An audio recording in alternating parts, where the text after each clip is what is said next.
महाभारत से लेकर आज तक का सफर एक विशाल ऐतिहासिक, सांस्कृतिक और सामाजिक यात्रा रही है। महाभारत न केवल एक महाकाव्य है बल्कि भारतीय समाज, राजनीति, धर्म और नैतिकता का दर्पण भी है। महाभारत काल लगभग 3100 ईस्वी पूर्व या इससे पहले महाभारत का युद्ध कुरुक्षेत्र में लड़ा गया था, जिसमें कौरव और पांडव आमने सामने थे। यह युद्ध धर्म और अधर्म की लड़ाई का प्रतीक माना जाता है। इसमें श्री कृष्ण ने अर्जुन को गीता का उपदेश दिया, जो आज भी मानवता के लिए मार्गदर्शक है। महाभारत के बाद भारत में जनपदों का उदय हुआ, जिसमें मगध, कौशल और अवंती प्रमुख थे। मौर्य साम्राज्य, चंद्रगुप्त मौर्य और अशोक ने भारत को एकता में बांधा। गुप्त कला को स्वर्ण युग कहा जाता है, जिसमें वैज्ञानिक कला और साहित्य ने उन्नति की। अब बारी आती है मध्य काल, राजपूत, मुगल और मराठा काल की।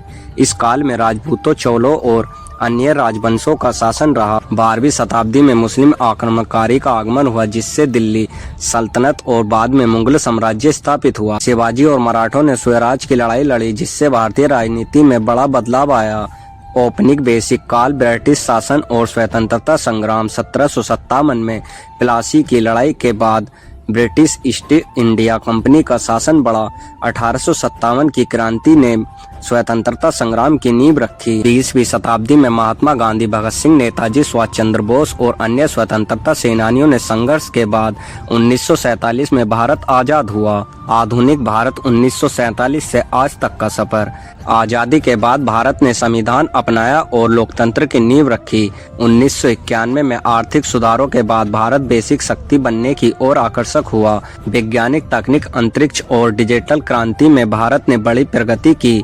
अब हम जानेंगे महाभारत से आज तक क्या बदला। धर्म और नैतिकता। महाभारत में धर्म अधर्म की लड़ाई व्यक्तिगत स्तर पर थी। आज यह समाज और राजनीति में देखी जा सकती है। युद्ध ने तरीके पहले युद्ध धनुष बाण से होते थे, अब तकनीक और परमाणु शक्ति से लड़े जाते हैं।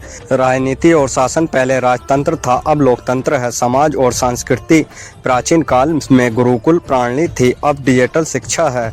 महाभारत से लेकर आज तक का भारत ने कई उतार चढ़ाव देखे हैं। यह यात्रा धर्म, राजनीति, समाज और विज्ञान के विकास की कहानी कहती है। महाभारत का संदेश सत्य, कर्तव्य और धर्म आज भी उतना ही प्रकाशिक है जितना तब था।